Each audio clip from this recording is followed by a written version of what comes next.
Jadi kita akan melihat ya, apakah memang keadaan dunia ini semakin membaik. Itulah satu sebabnya di bagian tambahan ini ya. Kita akan coba melihat pembahasan ini ya. Apakah dunia semakin membaik? Nah, kalau kita membaca ini satu perdebatan, oh banyak sekali ya, ada apa ya, CVR ini adalah Council on Foreign Relations. Ini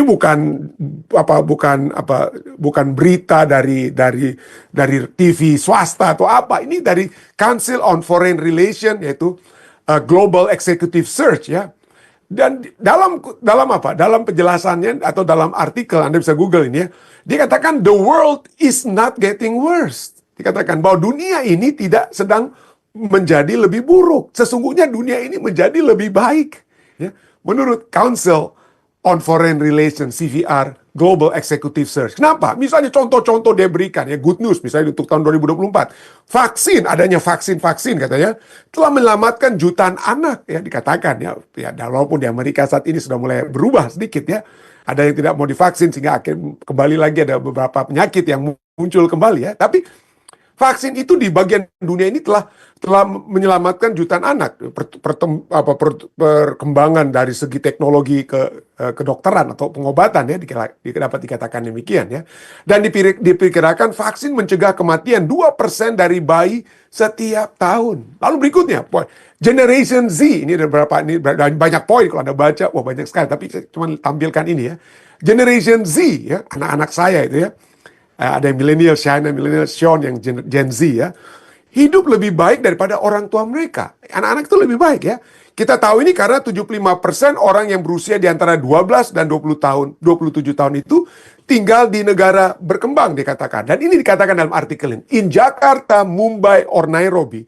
Di Jakarta, Mumbai, atau Nairobi, kaum muda itu lebih sejahtera daripada orang tua mereka. Anak saya itu nggak perlu, istilahnya kayak saya waktu masih kecil ya. Waktu saya masih kecil, saya masih kelas 4 SD, saya harus bawa adik-adik saya yang kelas 2 dan 1 SD, lompat-lompat naik bus dari Cakung di Cakung, Jakarta Timur ke Pulau Gadung, dari Pulau Gebang ke Pulau Gadung, lalu ke Jatinegara. Waduh, setengah mati, saudara. Tapi itulah ngeri sekali. Saya nggak bisa bayangkan anak saya itu kelas 4 SD itu naik sendirian, naik bus. Nggak mungkin. Saya akan antar dia, istilahnya ya. Jadi keadaan anak-anak saya itu jauh lebih baik daripada keadaan saya dulu waktu saya dalam usia-usia seperti mereka. Jadi keadaan anak-anak kita itu lebih baik. Anak-anak Generation Z itu lebih kaya, lebih sehat, dan lebih terdidik. Mereka lebih memiliki informasi dan lebih terhubung. Saya pegang telepon saja itu pada saat udah SMP, pegangnya pun gemetaran saya waktu pegang telepon pertama kali.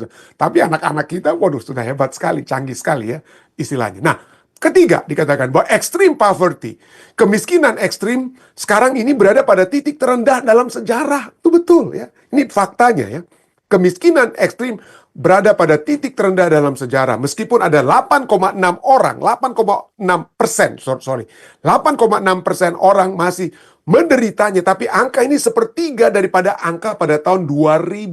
Sudah orang-orang yang miskin ya. Income juga, pendapatan global telah berlipat ganda. Ya, angka kematian bayi semakin menurun. Jadi itulah sebabnya berdasarkan data-data ini, maka keadaan dunia itu seakan-akan menjadi semakin baik. Dan betul ya, berdasarkan semua data-data yang ada, keadaan dunia membaik dari segi kesehatan, angka harapan hidup global. Jadi manusia usianya lebih karena adanya obat-obatan dan penemuan-penemuan di dunia kedokteran yang menyebabkan kita dapat bertahan umur lebih lama ya. Lebih diperpanjang, sehingga tidak heran orang di Amerika seringkali bilang begini ya, kalau saja saudara saya di Indonesia itu, saya mohon maaf, tapi ini seringkali saya dengar ya, kalau saja saudara saya di Indonesia itu ada di Amerika, mungkin dia belum mati ya. Kenapa? Karena begitu hebat penanganan tim medis yang dapat terjadi, mungkin seperti begitu. Itu yang saya pernah dengar ya. Jadi itulah ya, dan itulah angka pengharapan hidup itu atau life expectancy itu semakin meningkat. Banyak penyakit yang mematikan itu sekarang lebih terkendali. Penyakit-penyakit seperti polio, malaria lebih dapat terkendali. AIDS saja ya, ya HIV saja itu sudah ada obatnya, nggak perlu mati seperti dulu-dulu begitu ya. Jadi ada kesehatan semakin membaik ya.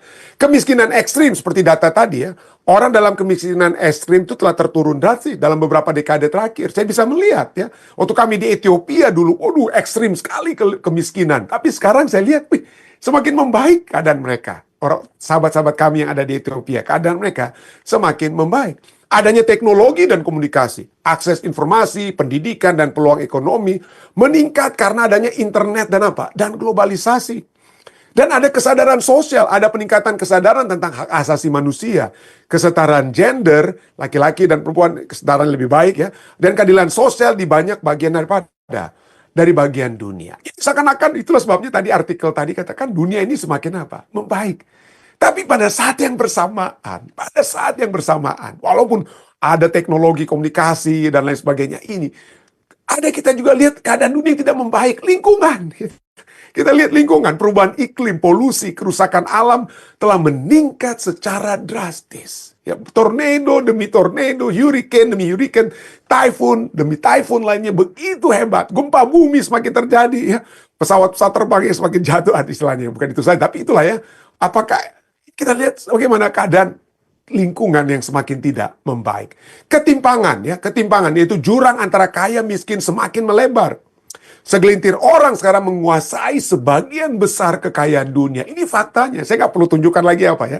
Nggak perlu tunjukkan artikel demi artikel tentang hal tersebut. Moralitas dunia. Aduh, moralitas. Banyak orang merasa bahwa nilai-nilai moral tradisional makin ditinggalkan. Dan ini menyebabkan kekacauan sosial.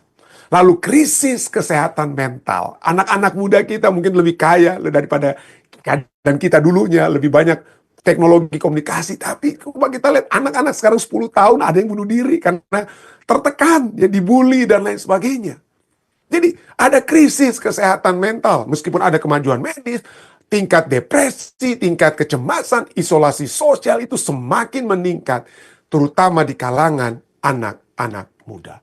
Dan ini pendidikan demi pendidikan yang menyatakan hal tersebut ya. Bagaimana anak-anak muda di Amerika ini mengalami ya setengah dari apa ada anak-anak muda di Amerika itu mengalami depresi ya. Menurut penelitian dari Harvard University, dalam penelitian ini dikatakan bahwa sekitar 55% orang Amerika berusia di bawah 30 tahun melaporkan merasa gugup, cemas, dan gelisah. Dan 47%, setengah ya, melaporkan rasa lesu, tertekan, dan putus asa. Setidaknya beberapa hari dalam 2 minggu terakhir dalam survei baru terhadap orang dewasa muda atau young adult ya, yang dirilis oleh Institut Politik Harvard. Itu Amerika. Indonesia juga demikian. 17 tahun lalu ya, tahun 2024 ya. 17, hampir 18 juta remaja Indonesia itu idap masalah mental. Indonesia, saudara ya. Isu kesehatan mental apa? Karena ada tekanan akademis, media sosial, ada bully, dan ketidakpastian masa depan. Ketidakpastian masa depan. Ya. Dan ini dapat mempengaruhi semua. Ya. Misalnya pelajaran sekolah sahabat kita berbicara tentang isu-isu peperangan. Ini menimbulkan ketidakpastian. Bagaimana pebisnis mau merencanakan bisnis mereka, supply mereka dari Asia untuk dibawa ke negara maju, ke Amerika dan lain sebagainya ya. Tapi begitu ada peperangan seringkali apa yang terjadi? Mandek, stop ya. Dan ini ada begitu banyak tantangan, apalagi yang diperkirakan ya. Kalau sampai misalnya China menyerang Taiwan, itu yang sudah dipikirkan bukan lagi kalau, tapi kapan. Itu kapan itu terjadi. Kalau itu terjadi, waduh, masalah ekonomi akan begitu hebat terjadi dalam dunia ini. Kalau ada masalah ekonomi, akan ada apa? Masalah sosial dan lain sebagainya. Tapi ini sudah dinyatakan dalam Alkitab. Ya, Matius 24 ayat 6 dan 7 tadi kita sudah baca ya.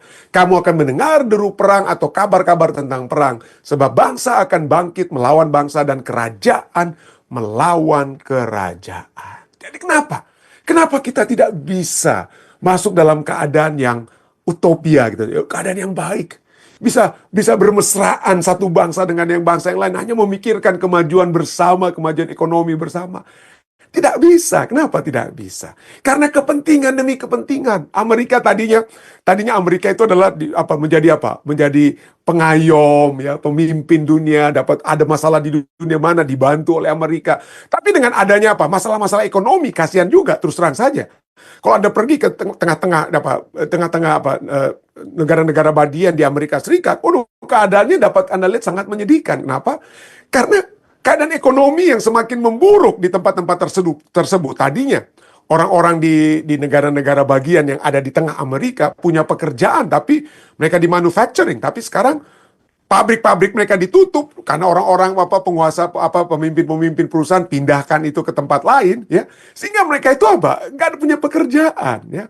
Dan mulailah mereka berpikir, kenapa Amerika harus bantu-bantu negara lain, ya? Kenapa harus bantu-bantu negara lain? Bantu dulu dong orang-orang di Amerika sendiri, sehingga gantinya Amerika menjadi apa? Pengayom untuk dunia, untuk bantu-bantu orang lain di dalam dunia-dunia lain. Sekarang fokus dulu dong ke orang-orang kita yang semakin menderita di negara-negara bagian yang ada di Amerika Serikat. Jadi ini masalah-masalah inilah menyebabkan Amerika ya ngapain mau bantu-bantu Ukraine istilahnya ya, ngapain mau bantu-bantu Ukraina dan lain sebagainya, ya urus sendiri masing-masing ya, ngapain bantu-bantu Eropa dengan lainnya.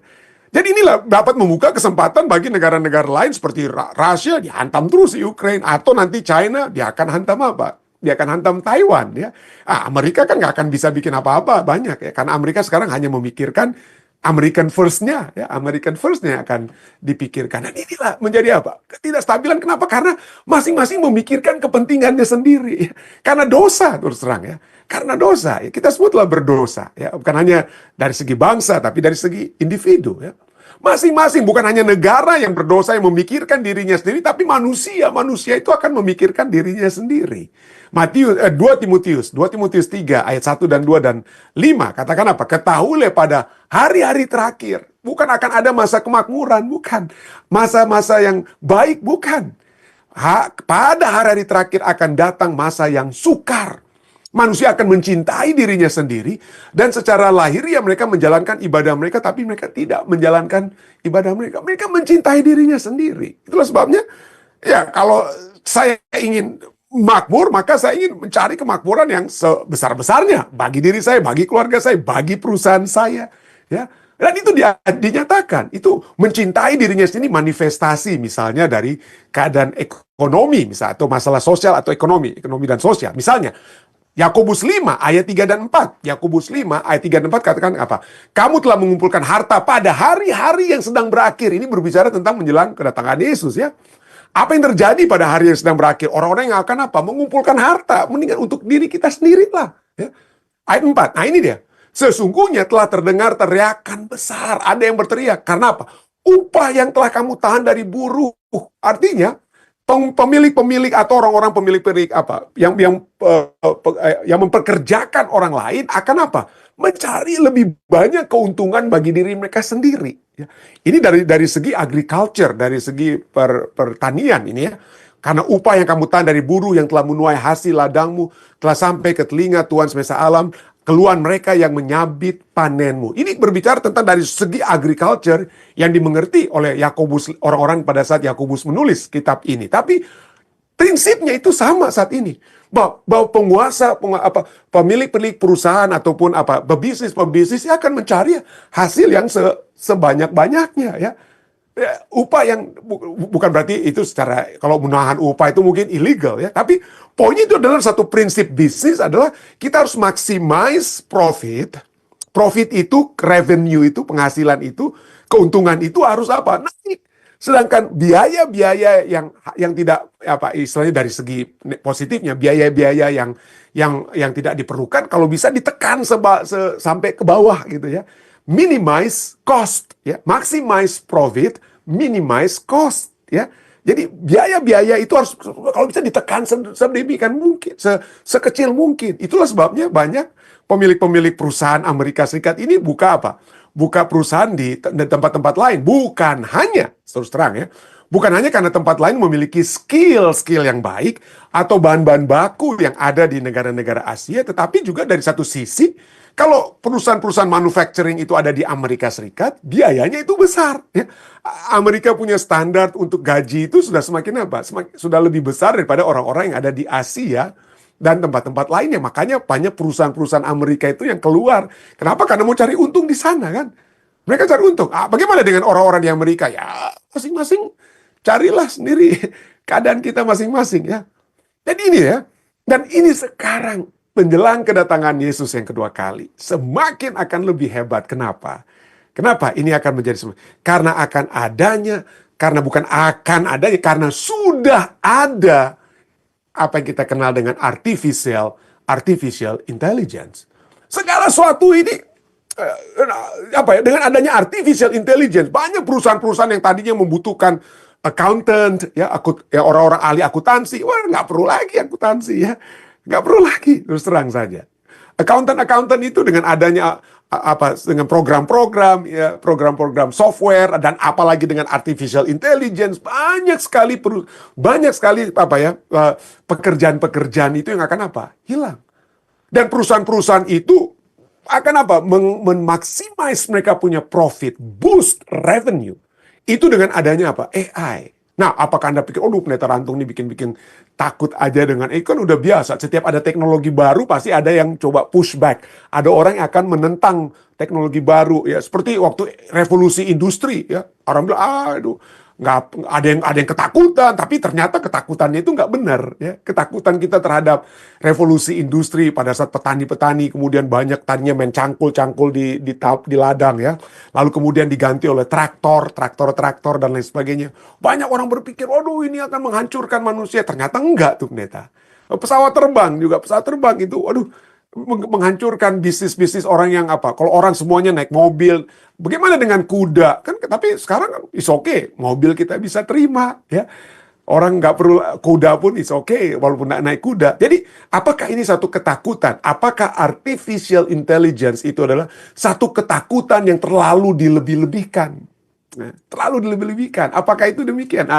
Saya tidak melebih-lebihkan. Mari kita lihat artikel demi artikel yang ditulis oleh pemerintah Amerika Serikat sendiri. National Institute of Health memberikan satu artikel berdasarkan research ya, yaitu tentang ancaman AI, ancaman artificial intelligence atau kecerdasan buatan terhadap kesehatan manusia dan keberadaan manusia, to human health and human existence ya. Artikel ini ya. Dan dikatakan ada tiga hal yang dapat terjadi dilakukan oleh artificial intelligence yang akan betul-betul berbeda dengan dengan revolusi industri di abad 19 ya. Ada perbedaan. Yang pertama adalah peningkatan peluang pengendalian dan manipulasi manusia. Nanti kita akan lihat dengan adanya AI kita dapat manusia dapat dimanipulasi ya. Manusia dapat dimanipulasi dengan fake news atau deep fake dan lain sebagainya. Informasi akan dikuasai, gampang dikuasai ya. Anda dapat melihat seakan-akan saya berbicara ya, muka saya, wajah saya, suara saya, tapi sesungguhnya bukan saya sedang berbicara, tapi adanya deep fake ya, orang yang bisa buat ya. Seakan-akan saya sedang berbicara. Nah, itu jadi ada kontrol atau manipulasi. Yang kedua, peningkatan dan dehumanisasi kapasitas senjata mematikan. Jadi sekarang kalau sampai bisa dibuat misalnya robot-robot AI ya, dia bisa mendeteksi yang tidak dapat dideteksi oleh pikiran manusia dan lain sebagainya. Dan itu sangat waduh berbahaya sekali kalau itu yang sampai terjadi. Ini bukan satu science fiction yang takut-takut untuk menakut-nakuti orang atau untuk orang nonton film-film Hollywood dengan science fiction robot-robot yang memiliki artificial intelligence, tapi ini satu hal yang dapat mengarah ke situ. Dan yang ketiga, by rendering human labor increasingly obsolescent. Artinya dengan membuat tenaga kerja manusia semakin usang. Seperti saya katakan tadi, ya. Ini akan menjadi Misalnya accountant, terus saya bukan bilang accountant karena saya anti accountant. Istri saya tadinya istri saya seorang accountant, dia punya MBA. Tadinya bekerja di sekolah yang di New Jersey ya, sekolah universitas negerinya di New Jersey namanya Rutgers University. Dia bekerja di accounting department ya, dan dia bisa melihat semua bagaimana pekerjaan demi pekerjaan para accountant itu telah digantikan dengan program software artificial intelligence, sehingga banyak mereka itu cuma masukkan semua hanya data entry saja, masukkan data saja, gantinya untuk buat ledger atau apalah namanya, saya nggak ngerti itu ya. Tapi itu yang sedang terjadi saat ini. ada banyak pekerjaan-pekerjaan yang apa? Terhilang. Nah, mungkin Anda katakan, ini pendeta bikin takut. Bukankah manusia itu memiliki apa? Keterampilan seperti untuk beradaptasi. Bukankah ada kapasitas manusia seperti dikatakan oleh Jody Picoult, dikatakan apa? Kapasitas manusia dalam menahan beban, dalam menahan tantangan seperti artificial intelligence itu seperti bambu. Jauh lebih fleksibel daripada yang Anda bayangkan saat pertama kali terlihat. Jadi oke, kita lihat dengan adanya mobil, kan gitu kan kuda-kuda juga nggak mati, atau bisnis perkudaan itu nggak mati. Tapi coba kita lihat, mari ada sedikit perbedaannya saat ini. Bukan sedikit, banyak perbedaan. Contohnya, pada saat revolusi industri,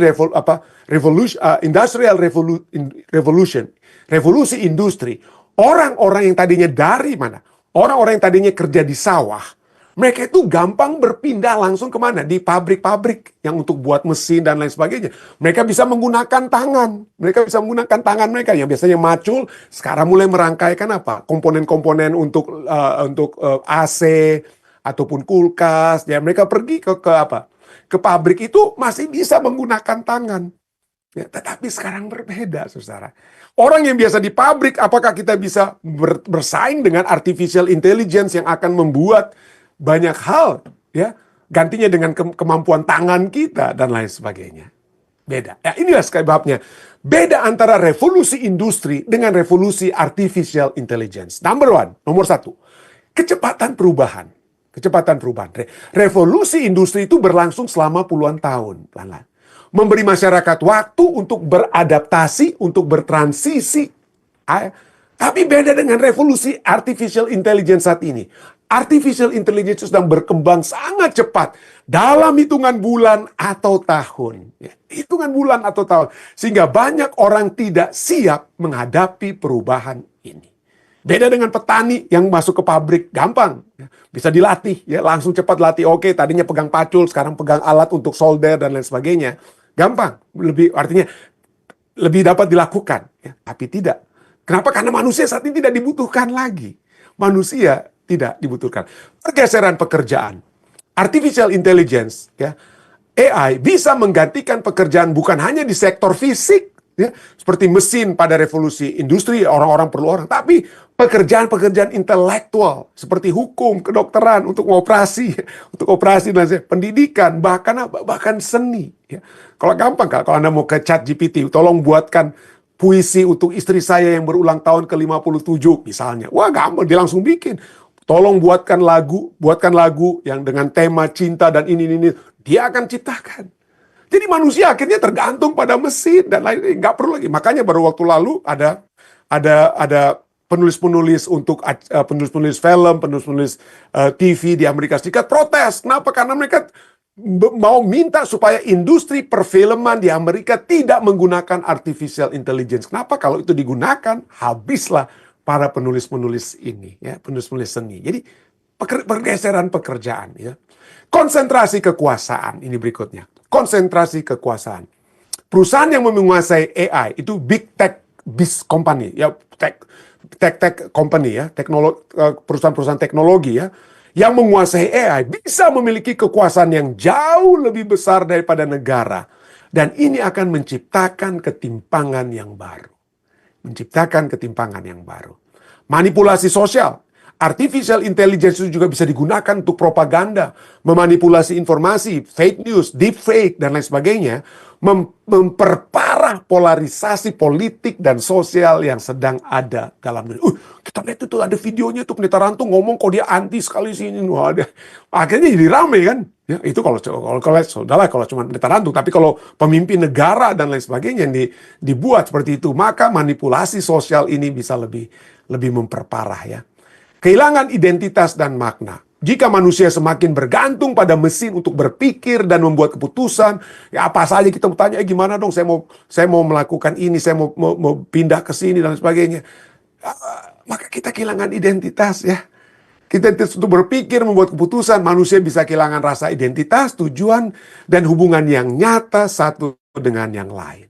Berikutnya, potensi resiko eksistensial keberadaan kita. Para ahli termasuk orang-orang seperti Elon Musk dan banyak ilmuwan artificial intelligence memperingatkan, mengamarkan bahwa artificial intelligence, super intelligent ini bisa menjadi ancaman bagi kelangsungan umat manusia jika tidak dikendalikan.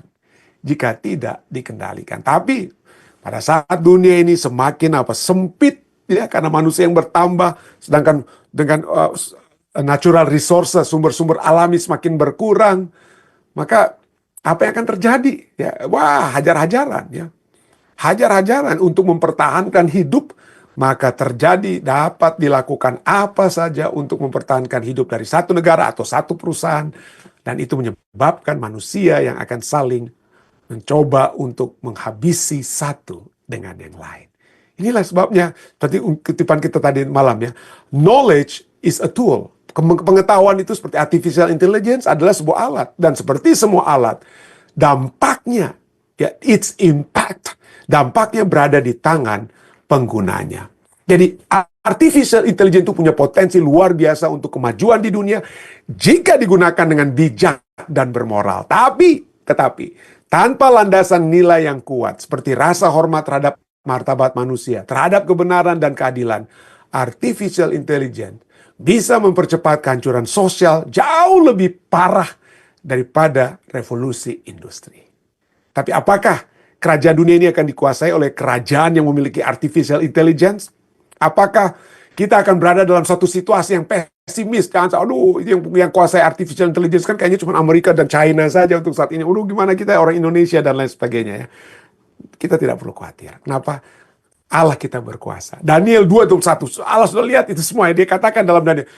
Dia mengubah saat dan waktu. Allah memecat raja dan mengangkat raja. Dia memberi hikmat kepada orang bijaksana dan pengetahuan kepada orang yang berpengertian. Dikatakan itu dalam Daniel 2:1. Dan ayat 44 dikatakan apa? Tapi pada zaman raja-raja, pada saat manusia berkuasa, manusia berpikir mereka akan memiliki kuasa dengan artificial intelligence atau apapun ya. Allah semesta langit akan mendirikan suatu kerajaan yang tidak akan binasa sampai selama-lamanya. Dan kekuasaan tidak akan beralih lagi kepada bangsa lain.